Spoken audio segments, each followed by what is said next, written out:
presidential candidate, his running mate, and the two other principals, and the technical team, which is here. Before we went into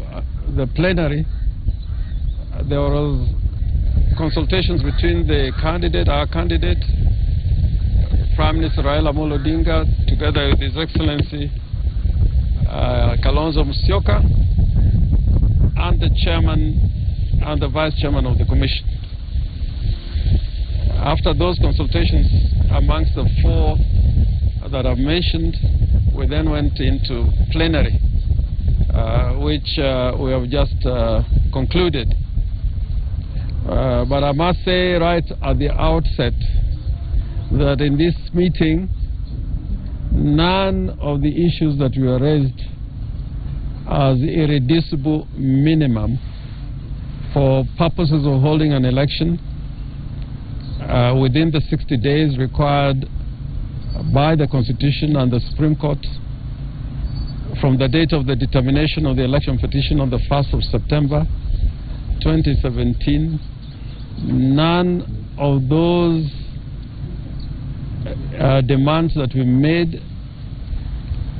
have been met or responded to. And we left on the basis that nothing has been agreed. Nothing is agreed until it is agreed. In order to make sure that we bend backwards for purposes of making sure that the requirements of the constitutions are met and the elections are held according to what was required of the Commission by the Supreme Court, which, by the way, did not include holding the elections on the 26th. All the court said was that the elections must be held within 60 days from the date of the determination, and that the election should be held in accordance with the Constitution and the applicable law. And therefore, we still insist that our demands must be met for purposes of holding an election within 60 days, and also for purposes of ensuring that that repeat election or fresh election is going to be held in accordance with the Constitution and the applicable law, including the decision of the Supreme Court. So as we stand here, the best that has happened is that there's going to be a meeting later on in the day in which we hope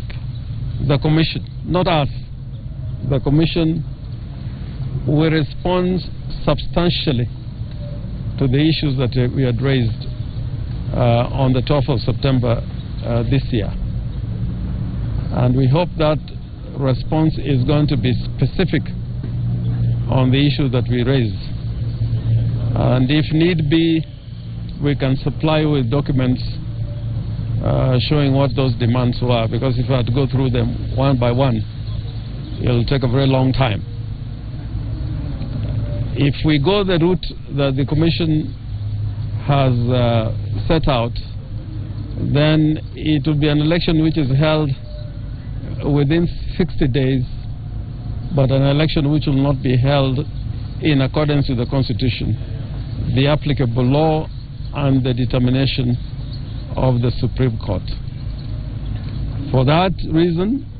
we will be here later as a small committee of 2 commissioners, and the 2 of us supported by a technical committee. But it's our wish and hope that that matter will be concluded today, because time is running out, so that we don't have a further engagement on the same issues. Secondly, we want to point out that our demonstrations will continue on Friday as arranged all over the country, and that will be in accordance with the Constitution again, the right to associate and the right to assemble, the right to picket, and their right to hold peaceful demonstration in accordance with the law.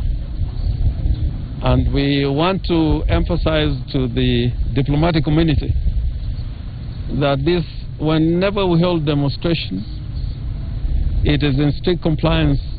with our rights under the Constitution, and is a right that we'll continue to enjoy without any coercion or blackmail for us to behave in a certain fashion or manner. So those demonstrations will take place, and we hope that the diplomatic community will concentrate on the issues that we have raised, and not only us, the European Union observation team, which is still here, raised 18 issues and made 18 recommendations which have not been adequately addressed by the Commission. And we invite the diplomatic community also to have a conversation with that observer mission on the issues that they raised, some of which they have pointed out are minimum conditions for holding a free and fair election. And those that are going to take part in the demonstrations on Friday, we again appeal to them to be orderly, to be peaceful, and to remind the police that they are there to protect the rights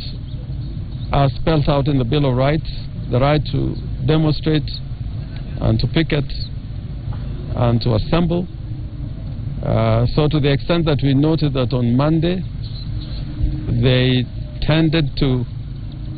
protect those who wanted to interfere with our demonstrations and did not protect our right to have free exercise of our rights under the Constitution. It is surprising that even in respect of the university, where we saw police brutality in a very primitive form, that instead of the authorities dealing with that issue, they have decided to send the students away and close the university. So the students have been punished twice, suffering from police brutality and also not being able to continue with their studies. And the Vice Chancellor of the University of Nairobi should be very careful, because there's something which the universities have fought for a long time, which is called academic freedom, which is now being violated at the university. So with those remarks, I'll invite any of our team to say a word. Paul, any questions?